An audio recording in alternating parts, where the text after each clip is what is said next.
여러분 한 주 잘 지냈습니까? 고기 한번 드시고 옆에 한번 우리 바라보면서 인사할까요? 참 잘 나왔어 예쁜 친구야. 아이고 내가 이게 참 이런 거 하기 너무 쑥스러운데 한번 우리 주변에 옆에 보면서 인사했으면 좋겠어. 한 주 동안 잘 지냈니? 그래요. 저도 쑥스럽고 여러분도 쑥스럽고 하지만 이런 쑥스러움이 극복돼야 우리 안에 주님 주시는 평강과 주님 주시는 믿음의 교제가 임하는 줄 믿습니다. 우리가 그런 것 같아요. 서로 한 주간 어떻게 지냈는지 안부도 좀 물어보고 또 서로 눈맞춤도 하고 그런 은혜가 우리에게 있기를 바랍니다. 오늘 저는 이 본문 말씀 가지고 한번 따라해 볼까요? 괜찮아? 그럴 수 있어. 네, 라는 제목의 하나님 말씀 전하겠습니다. 오늘 본문에 따르면 예수님이 하신 사역을 총 3가지로 정리해 볼 수 있습니다. 첫 번째는 가르치시고, 두 번째는 전파하시고, 세 번째는 고치셨다. 이 3가지가 예수님이 하신 사역. 그러니까 마태, 마가, 누가 그리고 추가적으로 요한 이 4개의 공관복음서 안에 요한복음 조금 다른 시가에 쓰였지만 이 4복음서에 나타난 예수님이 하신 사역, 이 땅 가운데 3년 반 공생의 사역을 3가지로 정리하면 바로 이 3가지로 정리해 볼 수 있다는 거죠. 첫 번째 뭐요? 가르치심. 그리고 두 번째 전파하심. 세 번째는 고치셨다. 오늘 저는 이 3가지만 얘기하고 말씀을 끝낼 겁니다. 빨리 끝나겠죠? 금방 끝날 거니까 여러분. 가르치심. 첫 번째 가르치심입니다. 가르치심은 바로 회당이라는 곳을 중심으로 가르치셨다라고 얘기해요. 사실 이 주님이 오늘 본문인 4장 23절 하시기 앞부분이 너무 중요한데 예수님은 사실 자신의 이 사역을 하시기 전에 이 3가지 사역을 시작하시기 전에 예수님이 하신 일들이 있습니다. 그건 첫 번째, 세례 요한으로부터 뭘 받으셨어요? 세례를 받으셨고 광야에 내몰려 세례 받으신 이후에 하나님의 영광과 그 권능의 능력이 이 예수에게 가득히 임해요. 누구에게? 세례 요한에게 그 요단강에서 물 세례를 받을 때. 그건 이제 사실 우리가 받는 이렇게 물을 여러분은 이렇게 톡 뿌렸죠. 세례 받을 때. 맞습니까? 세례 안 받은 친구는 모를 수 있는데 물을 우리가 지금 뿌리지만 예수님은 실제로 요단강에 자기의 몸을 완전히 이제 빠뜨리시는, 뭐 요즘 우리나라 말로 하면 뭐 침례라고 할 수 있겠죠. 침례. 그러니까 예수님은 그런 침례를 사실 받으신 거예요. 요단강에 자기의 몸을 완전히 넣었다가 뭐요? 꺼낸 거죠. 그때 뭐요? 꺼내서 올라올 때 하늘로부터 소리가 들리고 그 위에 하나님의 성령이 비둘기처럼 임했다. 그때부터 예수님은 자신의 사역을 시작하시겠습니다. 하나님으로부터 받게 된 이 권능의 능력을 받으시자 사실은 이 공중의 권세를 잡고 있는 마귀가 이제 이 예수를 시험하기 위해 광야로 내몰리셨죠. 그래서 3가지 시험을 받습니다. 첫 번째는 돌이 떡이 되도록, 성전 꼭대기에서 뛰어내리도록, 그리고 엎드려 경배하도록. 이 3가지 시험에서 어떻게 이기세요? 하나님의 입으로 나오는 모든 말씀, 그러니까 신명기에 나타난 말씀으로 이 마귀와의 싸움에서 얍얍얍 싸워서 이기십니다. 모든 시험을 이기시고 세례를 받고 시험을 이기신 이 예수께서 이제 이 사역의 현장으로 들어가시면서 그분이 하신 가장 명료한 메시지는 뭐냐면 바로 회개하라 천국이 가까웠다였어요. 이 천국은 바로 마태에서는 천국이라고 표현했고 마가와 누가에서는 하나님 나라로 표현합니다. 우리가 사명 선언문 우리 매번 예배 마지막에 하듯이 하나님 나라 이 땅 위에, 하나님은 하나님 나라 이 땅 위에라는 이 구호를 사실 어떤 면에서 예수님이 먼저 하신 거죠. 회개하라 천국이 가까웠다. 그리고 함께할 동력자인 제자들을 부르시고 뭐예요? 이제 오늘 이 말씀을 하신 거죠. 이제 본격적으로 역사의 현장 가운데 예수님이 이 시대 가운데 역사의 현장 가운데 자신의 사역을 시작하셨습니다. 그것은 바로 뭐예요? 첫 번째 가르치시고, 두 번째 전파하셨고, 세 번째는 고치시는 사역이었다라는 사실입니다. 가르치신 것은 회당을 중심으로 진행됩니다. 회당은 율법을 낭독하고 어린아이에서부터 장년에 이르기까지 모든 사람들이 그곳에 모여서 하나님의 말씀을 가르치고 가르침을 받는 장소, 그것이 어디예요? 회당이었다라는 거죠. 그러니까 이곳은 우리가 뭐 흔히 착각하는데 회당하면 예배 드리는 곳일 것만 같은데 그게 아니라 실제로 하나님의 말씀을 가르치는 교육기관의 역할을 더 많이 했다는 사실을 우리 알아야 돼요. 바벨론 포로 이후에 유대인 남자 10명만 모이면 사실 이 회당은 만들어졌습니다. 왜 그럴까요? 바벨론 포로로 잡혀가기 전에 뭐가 박살났다? 뭐가 박살났어요? 그렇죠. 성전인데 누구 성전? 여러분이 잘 아는 솔로몬의 성전. 세계 7대 불가사의에도 들어가는 그 솔로몬의 성전이 완전히 돌 위에 돌 하나로 남기지 않고 싸그리 완전히 박살납니다. 그래서 이 사람들은 더 이상 성전이나 어디 가서 예배할 수 없었기 때문에, 그리고 하나님 말씀 어디서 듣거나 받을 수 없었기 때문에 그들은 회당이라는 곳을 만들어서 유대인 남자 10명만 있으면 그곳에 회당이 결성되었습니다. 그래서 어떻게 해요? 각종 흩어져 있던 그 유대인 사람들을 불러서 그 회당이라는 곳에서 이제 말씀을 가르치고 서로 가르치기도 하고 교육받기도 하는 그런 장소였다는 것입니다.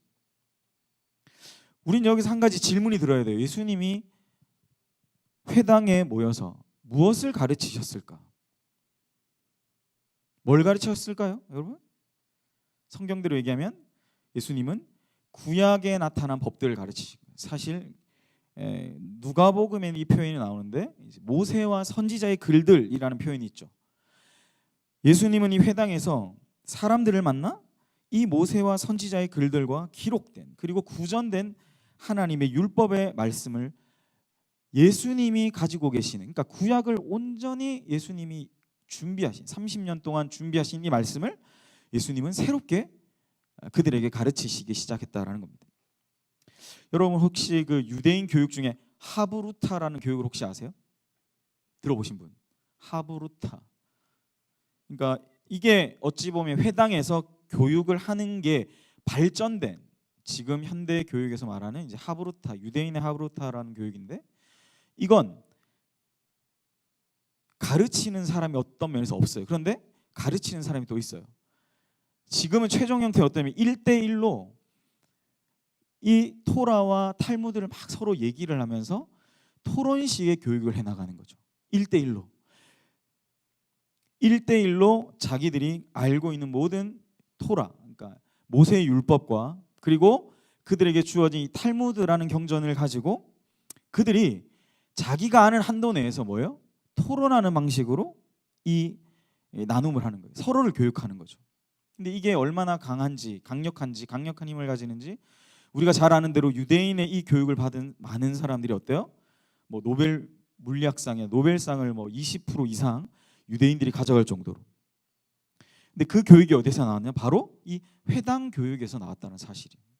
예수님은 다시 본론으로 들어가서 예수님은 이 회당에서 모여서 지금 어쩌면 오늘날 우리 한국 교회가 하듯이 이렇게 뭐 강단에서 일방적으로 선포되어지는 방식은 아니었던 것 같습니다. 다른 예를 들면 이거죠. 제가 오늘 막 설교를 해요. 그리고 난 다음에 뭐죠? 여러분들이 저한테 질문하는 방식. 해볼까요? 질문이 없겠죠? 그러니까 이런 방식, 이게 근데 굉장히 좋은 방식이라는 거죠. 제가 뭐 여러분이 이상한 질문한다고 뭐 윽박 지르거나 뺨을 때리거나 할까요? 저 그렇게 하지 않습니다. 되게 좋은 사람이거든요. 믿기진 않겠죠. 별 반응이 없네. 저는 그리고 예수님도 그런 분이셨던 것 같아요. 가르친다. 그게 일방적인 방향으로 가는 게 아니라 그 사람들이 그 토라 그리고 탈무드 안에 경전의 내용들을 서로 얘기하다가 의문이 생기면 서로 질문할 수 있는 거죠. 말할 수 있는 거죠. 저는 사실 이 회당에서 주님이 가르치셨다라는 이야기, 이걸 이제 말씀을 준비해서 보니까 야, 이걸 참 많이 우리가 잊고 살았구나라는 생각을 해요. 입이 있어도 말하지 못하는, 그죠? 내 생각이 있어도 그 생각을 나름대로 표현할 수 없는, 뭐 교회뿐만 아니라 그렇지 않습니까? 우리 사회 전반적인 분위기가 내가 생각하고 있는 거 얘기했다가 뭐예요? 학점 막 D 막 줘버리고, 막 F 주면 차라리 재수 강하면 되는데 어중간에 D를 줘. 그럼 교수님 전에 왜 제가 D를 받았죠? 뭐 이렇게 부탁하도록 만들 수밖에 없는 그런. 저는 경험이 없는데 제 동료 중에 신학교 다니는 분들 이런 불이익을 받은 분이 꽤 많았어요. 교수님한테 막 성경 질문 잘못했다가 너 이름 뭐야? 이름 딱 적히면 바로 그냥 D, C 아니면 D예요. 그럼 이제 교수님 학기 말에 전화해서 막 하는 그게 아니라는 거죠. 사실은 이 회당에서 주님이 우리를 가르치셨다. 여러분 본론으로 돌아가서 회당에 모여 주님이 무엇을 가르치셨을까? 그러니까 내용도 중요하지만 저는 방식이 너무 중요하다는 생각을 해요. 이번에 여름 수련회 준비하면서 저는 좀 이런 방식을 좀 차용하고 싶습니다. 김재동의 톡투유라는 시즌 2 하던데 저도 많이는 안 봤는데 저는 좀 그런 방식이 교회에 있으면 어떨까? 보신 분 있어요? 톡투유? 이렇게 칠판에다가 주제를 하나 막 주제도 우리끼리 정하는 거예요. 왔다 갔다 하면서 김재동이 무선 마이크 들고 주머니 손질러 놓고 막 욕도 하고 막 그러면서 왔다 갔다 막 삿대질하면서 막 그렇게 인생 살지 마세요. 근데 뭐야? 그런 자연스러운 사고 속에서 뭐가 나와요? 여러분 안에 주제를 정하죠. 그리고 그 주제를 가지고 주제를 정해요. 정하면 그 주제에 맞는 질문을 우리가 쓰는 거야. 우리 엄마는 왜 그럴까요? 그럼 엄마가 뭐 어떻게 한 거야? 이렇게 가가지고 진행을 하는 거죠. 저는 몰라요. 우리 1부에서 3부 예배가 그럴 수는 없겠지만 그죠? 적어도 우리 젊은 이런 감각이 살아있는 우리 청년들은 우리가 이런 걸 한번 해볼 수 있지 않을까. 그래서 저는 사실 수련회 때 어제 우리가 프로그램 나눴는데 제가 강의를 한 5번 정도 해요. 그러면 좀 여러분이 지루할 수 있고 하니까 저는 좀 그렇게 제가 막 지도 막 설명하고 여기 이렇게 4,000km 걸어서 아브라함 여기 왔고 굳이 그런 걸 우리가 해야 될까? 정보를 전달하겠지만 뭐예요? 우리가 그런 거에 대해서 한번 같이 고민해 보자는 거죠. 어느 정도의 정답은 있습니다. 그죠? 회당에 주님이 가르치실 때 분명히 주님 안에는 분명한 자기의 뭐가 있었다? 답이 있었을 거예요. 근데 주님 어떻게 하셨다고요? 들으셨다. 듣고 반응하셨다. 왜? 그 회당에서 교육이 잘하시면 어떻게 됐다고요? 하브루타라는 교육이 됐다는 거예요. 1대1. 근데 거기는 누가 주도하지 않아요. 이상한 소리 하는 것도 그냥 다 듣는 거야. 그냥 그럴 수 있지. 그래, 네 생각 참 귀하다. 그래, 계속 얘기해봐라. 할 수 있는 그러한 회당에서의 가르침. 저는 이 주님이 회당에서 가르치셨다. 모세와 선지자의 글들을 우리에게 가르치신 건 너무 중요하지만 중요한 건 뭐예요? 우리에게 가르치시는 방식. 오늘날 이 시대에 참 중요하지 않나 생각합니다. 입이 있는데 말하지 못하고 생각이 있는데 그 생각을 전할 수 없는 이 시대 속에서 우리 주님은 뭐라고 말씀하세요? 우리에게 네가 가진 입으로 네가 가진 생각으로 마음껏 말하라 라고 말씀하신다는 사실입니다. 두 번째, 전파하셨어요. 그죠? 뭘 전파하셨어요? 천국 복음을 전파하셨습니다. 자, 천국 복음은 뭘까요, 여러분? 여러분, 천국 복음 생각해 보신 분 아무도 없나요? 나 혼자 할게요. 천국 복음은 여러 개가 많이 나와 있어요. 성경에 보면 주님이 천국에 대해서 얘기하신 건 되게 많은데 천국에 관한 이야기 그걸 통해서 복음을 전하신 거겠죠, 그죠? 근데 이게 가장 도드라지게 나타나는 건 사실 마태복음 13장입니다. 예수님이 천국을 뭘로 말씀하셨어요? 비유로, 그죠? 우리는 비유풀이 같은 거 하는 거 아닙니다. 여러분 오해하지 마시고. 근데 주님이 중요한 건 천국에 관한 것, 하나님의 나라에 관한 것 중에 비유로 말씀하신 부분이 있는데 그게 사실은 마태복음 13장에 아주 도드라지게 나옵니다. 땅의 비유, 여러분 알죠? 땅에 씨앗을 누가 뿌렸더니 어떻게 됐어요? 와, 정말 돌 같은 밭, 그죠? 여러분의 마음 같은 아니에요. 여러분 되게 옥토밭이에요. 제 마음 같은 돌짝밭. 나쁜 건 다 내가 할 테니까.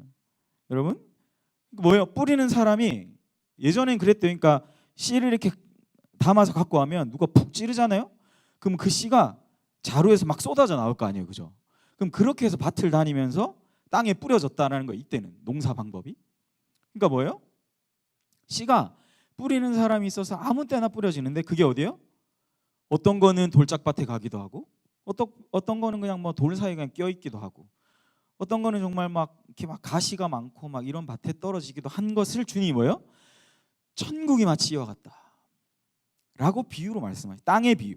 뭘까요? 이 땅의 비유에서는 땅을 변화시킬 귀중한 씨를 가지고 온 농부가 먼저 등장하는데 이 사람이 사실 중요해요. 농부, 씨를 뿌리는 사람. 왜?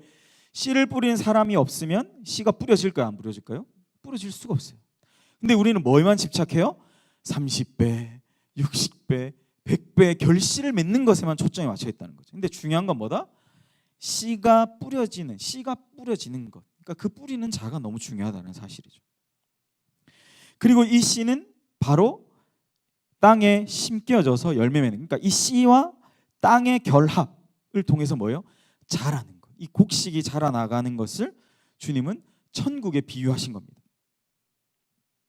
씨를 뿌린 자가 선포하는 하나님의 말씀을 듣고 그게 우리의 가슴팍 가운데 심겨져서 자라나는 것을 통해 뭐예요? 우리는 우리의 삶 가운데 천국을 경험하는 거예요. 우리가 오늘 예배 시작하기 전에 기도 제목 되었던 것처럼, 그죠?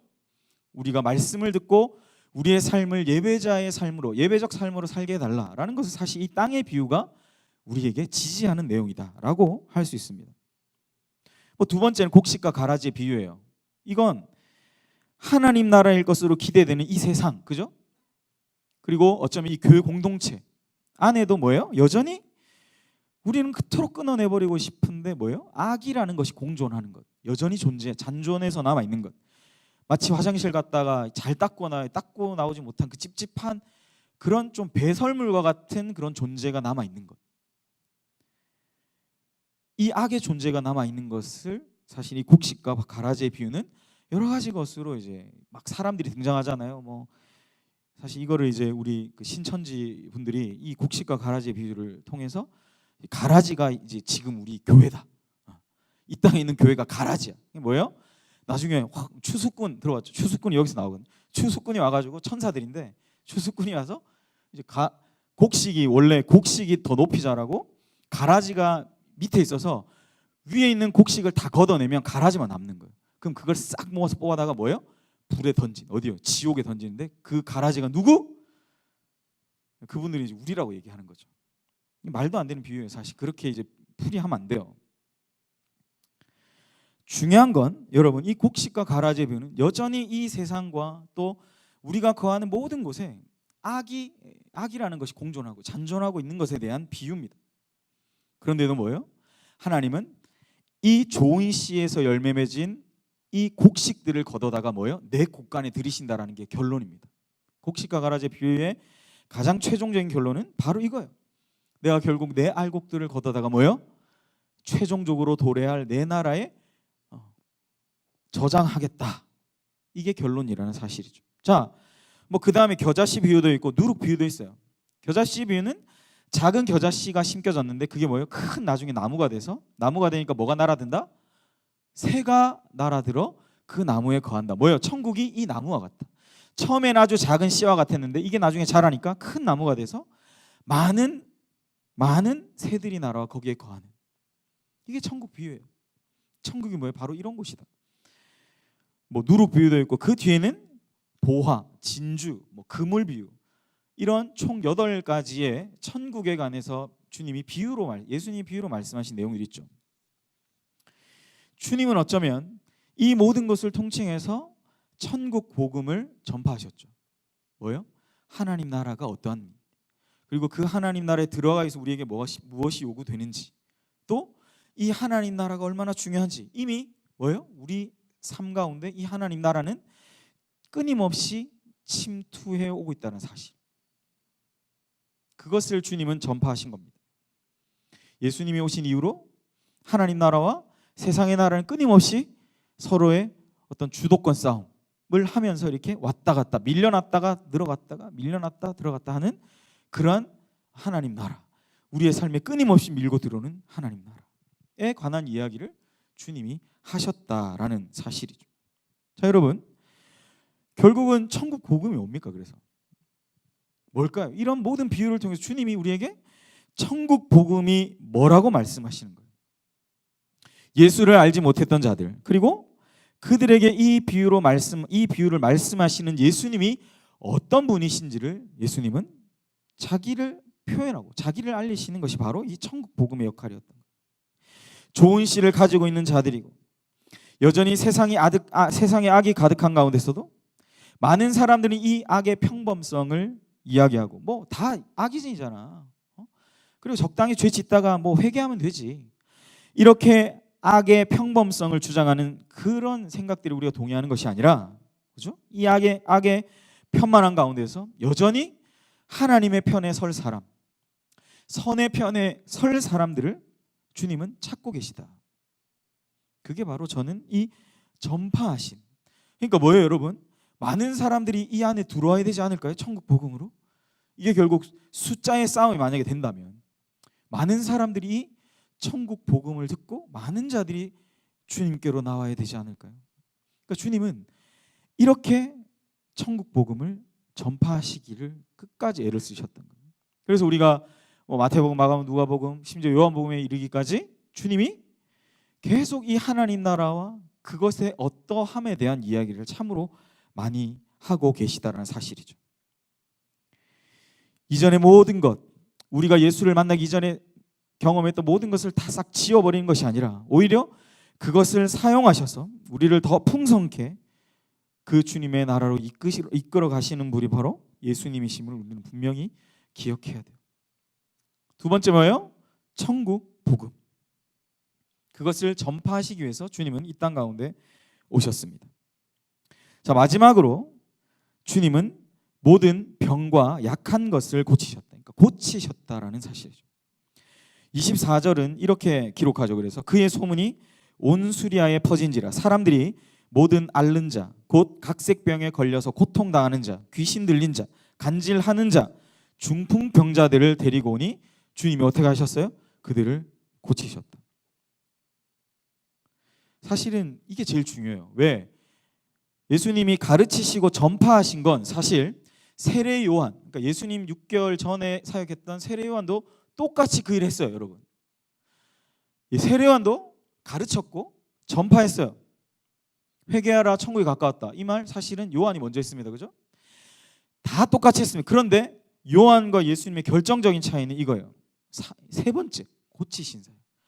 이거는 예수님만 하신 아주 특별한 사역이에요. 말씀 그대로죠. 당시에는 여러분 알겠지만 의술이 제대로 발달하지 않은 시대죠. 여러분 알지만 16세인가 17세기까지만 해도 그죠? 이발사가 가위를 들고 있다는 이유만으로 뭐 했어요? 수술했습니다. 외과 수술. 모릅니까? 처음 들어요? 그만큼 여러분 16, 17세기 그때만 해도 그렇게 사실은 의사 이런 개념이 별로 없던 시대. 그러니까 예수님 때는 오죽하겠어요, 여러분? 그로부터 거의 1700년 이전인데 의술로 해결되지 않았던 모든 병들을 누구에게 갖고 와요? 예수님께 갖고 오기 시작했다는 겁니다. 그렇게 앓고 있던 모든 사람들을 뭐예요? 이 예수님께서 하나님의 신적인 능력으로 해결해 주셨고, 이게 바로 뭐가 됐을까요? 그 사람에게 전파하신 천국 복음이 되는 거죠. 사실 여러분 기도해서 병 나본 적 있어요? 전 되게 조심스럽긴 한데 그런 적 있습니까? 기도 안 합니까? 또 기도하다가 병원 안 가고 이러지 말고 여러분 병원 가셔야 돼요. 저는 사역하다가 그런 경험들이 있어요. 그러니까 저는 이제 늘 그 기도하거든요.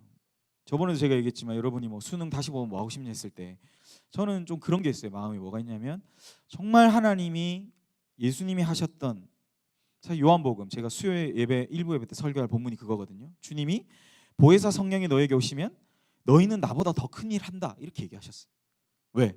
예수님은 한 명이 하셨지만 이 예수를 믿고 성령을 받아들인 사람들이 여럿 교회로 모일 때 그 힘은 더 강력하다라는 말씀을 하신 거죠. 사실 이 고대 사회 그 누구도 치료할 수 없고 사실 질병에 걸린다는 건 그냥 그는 저주받아 모든 사람들로부터 버림당하는 그런 존재입니다. 그냥 버림당하는 거예요. 누구의 위로도 받을 수 없고 치료도 받을 수 없고 누구의 도움도 받지 못한 채 그저 자신의 운명을 저주하며 죽어야 되는 것이 바로 이 질병 걸린 사람. 누구요? 각종 병에 걸려서 고통당하고 귀신 들리고 간질하고 중풍병자. 그런데 주님은 뭐라고 말씀하셨어요? 괜찮아. 그럴 수 있어. 너희가 그렇게 아플 수 있어. 주님이 만약에 세상의 고관이나 정말 세상에 높은 사람들과만 만약에 관계를 하셨다면 여러분 이런 기록은 없을 거예요. 세상에서 어쩌면 가장 낮은 자, 누구의 위로도 받을 수 없고 누구의 치료도 받을 수 없고 누구의 도움도 받지 못한 채 그냥 너는 저주받아서 그래 라는 평가를 들으며 그냥 죽어야 될 그 사람들을 괜찮아, 너희 그럴 수 있어. 그들을 품에 안으시고 그들을 고쳐주셨던 거예요. 오늘날 여러분 주변을 보세요. 얼마나 많은 사람들이 질병으로 아파하는지 모릅니다. 육체적 질병도 그렇지만, 그죠? 다수의 현대인들은 정신적, 정서적 질병을 앓고 있죠. 이번 주간도 참 저는 이 소식 보면서 너무 마음이 아팠는데, 우리 노원구, 서울에 있는 노원구에 사는 여고생 2명이 고층 아파트에서 투신했어요. 그냥 뛰어내렸습니다. 이 고등학생인데, 여고생인데. 저는 그 아이들이 어떤 친구들인지 몰라요, 사실. 근데 왜 이 아이들이 뛰어내렸을까라고 생각할 때 몇 가지 드는 생각은 있어요. 뭘까요, 여러분? 왜 얘들이 위에서 뛰어내렸을까요? 저는 이유는 하나라고 생각해요. 더 이상 이 세상 살 필요가 없다라는 생각이었을 거예요. 마음의 아픔이죠. 뭐 누구에게 물어보기도 했을 거예요, 그죠? 학교와 선생님한테 물어보기도 하고, 친구들한테 뭐 자문을 구해보기도 하고, 부모님한테 물어보기도 했을 거예요. 그런데 뭘까요, 여러분? 이 아이들은 그 마음의 아픔을 어디서도 해결받지 못한 채 뭐예요? 그냥 친구 둘이서, 야 그냥 이 세상 더 살아봐야 사는 거 다 빤한 것 같다, 더 살 이유가 있을까? 이 마음의 아픔 때문에 어떻게 한 거예요? 얘들은 그래 우리 그냥 뛰어내리자 라고 뛰어내리지 않았을까라는 조심스러운 추측을 해보는 거죠. 여러분 안 그러세요? 요즘 보면 주변에 뭐 그 우울증 앓고 계신 분들 흔하게 보잖아요. 저는 정말 많이 보거든요. 요즘 교회 사회 가다 보면 기분이 이렇게 왔다 갔다 하신 분도 정말 많이 보고, 깊은 정말 심각한 그런 마음의 아픔을 가지시는 분들을 봅니다. 그분들에게 필요한 게 뭘까요? 그 마음이 아픈 분들, 어쩌면 그들에게 정말 필요한 건 이 나사렛 예수, 오늘 우리 목사님께서 말씀하신 모세와 선지자가 말한 바로 그 예수, 그 예수가 하신 사역, 백성 중에 모든 병과 약한 것을 고치신 이 예수의 능력이 필요한 시대가 아닌가. 2000년 전 예수님을 찾아온 병자와 같이 오늘 이 시대를 살아가는 우리에게 어쩌면 아파하는 사람들의 문제를 함께 고민하고 우리는 함께 아파해야 할 것입니다. 예수님처럼 우리가 전부를, 아까 제가 이 얘기가 나왔는데 뭐 제가 기도한다고 다 나은 게 아니에요. 그런데 정말 제가 작년에 있었던 일인데, 꼬마 아이가 막 열이 막 14일 났대요. 근데 이제 손자 손녀죠. 권사님의 손자 손녀였는데 이제 14일 동안 열이 나는데 그냥 이제 뭐 믿는 마음 안 믿는 마음 반반으로 그냥 목사님 기도 한번 해달라고 해서 가서 기도했는데 이 아이가 그날 저녁부터 열이 떨어지기 시작하고 했던. 근데 제가 기도한다고 다 나은 건 아니었어요. 그러니까 제가 하고 싶은 말은 뭐냐, 예수님처럼 우리가 전부 그들의 문제를 해결해 줄 수는 없을 거라고 봐요, 저도. 그런데 뭐예요? 우리 안에 무엇은 있어야 된다? 적어도 저는 늘 그렇게 기도하거든요. 하나님, 제가 기도할 때 하나님이 역사하셨으면 좋겠어요. 이 아이 나는 열이 떨어질 수 있었으면 좋겠어요. 그리고 그 아이의 마음을 만져주시고 그 아이의 영혼을 주님 만져주셔서 이 아이가 앓고 있는 마음의 병이든 생각의 병이든 육체의 병이든 오늘 주님 말씀하셨는데 이 말씀대로 되기를 기도해요. 여러분, 주님이 우리에게 어쩌면 이 시대 가운데 원하는 거 단순하지만 이런 거인지 몰라요. 우리의 마음을 살짝 열어서 우리의 주변을 돌아볼 수 있는 마음. 목사님, 눈 들어서 바라보는 것도 너무 힘들어요, 여러분. 그런데 우리 주님께서 우리에게 말씀하시는 건 바로 이거예요. 그들과 함께 아파하는 것. 그리고 뭐죠? 내 아픔도 그들에게 이야기할 수 있고 함께 공감하는 것. 저는 우리 예수가족 공동체가 주님 보시기에 이런 공동체로 세워져 가기를 간절히 소원합니다. 예수의 마음으로 가르치고 전파하고 정말 고쳐주시는 이런 놀라운 회복의, 치료와 회복의 역사가 우리 안에 일어나야 될 것입니다. 말씀을 정리할게요. 예수님은 세 가지 사역을 하셨어요. 뭐요? 가르치셨고, 어떻게 해요? 하브루타, 1대1로 뭐요? 입이 있어도 말할 수 있고 생각이 있으면 생각을 전할 수 있는, 그렇게 가르치셨고, 또 천국 복음을 전파하셨고. 아멘. 고맙습니다. 그리고 뭐예요? 마지막, 그 누구도 하지 못했던 정말 전무후무한 사역. 진짜 이건 전무후무해요. 예수님만이 하실 수 있었던. 예수님은 왜냐하면 진짜 마음먹으면 다 하셨거든요. 고치신 사역들. 정말 가난하고 아무런 희망이 없고 특별히 모든 병을 앓고 있는 자들과 함께 고민하고 내 아픔까지도 내어놓을 수 있는 우리 예수가족 공동체. 사랑하는 여러분, 우리 한 주간이 바로 이 예수님을 닮아 작은 예수의 삶, 그분의 뜻대로 행하는 삶을 살아가는 저와 여러분의 삶이 되기를 소원합니다. 여러분의 주변에 혹시나 이 여고생처럼 아픈 마음을 가지고 여러분에게 똑똑똑 두드리는 혹시 그런 친구들이 있다면, 또 낙심하고 있는 친구들이 있다면 밥이라도 한 끼 같이 먹을 수 있는 그런 시간들이 여러분 가져보기를 소망해요. 이게 어려우면 커피라도 여러분 한잔 하면서 들어볼 수 있는, 또 내 이야기를 할 수 있는, 이것도 안 되면 여러분 문자, 카톡, 요즘 세상 얼마나 좋아요, 그죠? 그렇게라도 여러분이 사랑하고 생각나는 그 지체들을 생각하면서 한번 여러분의 마음을 표현할 수 있는 그런 예수가족 공동체가 되기를 소원합니다. 이 시간에 이걸 잘 표현한 찬양이 있어서 우리가 참 너무 어두움 가운데 있고 두려운 마음 가운데 있고 하지만 우리가 주님 바라보고 주님 의지하며 나아갑니다. 우리 이 찬양이 있는데, 우리 주님을 보게 하소서라는 찬양인데요. 우리 함께 찬양했으면 좋겠습니다.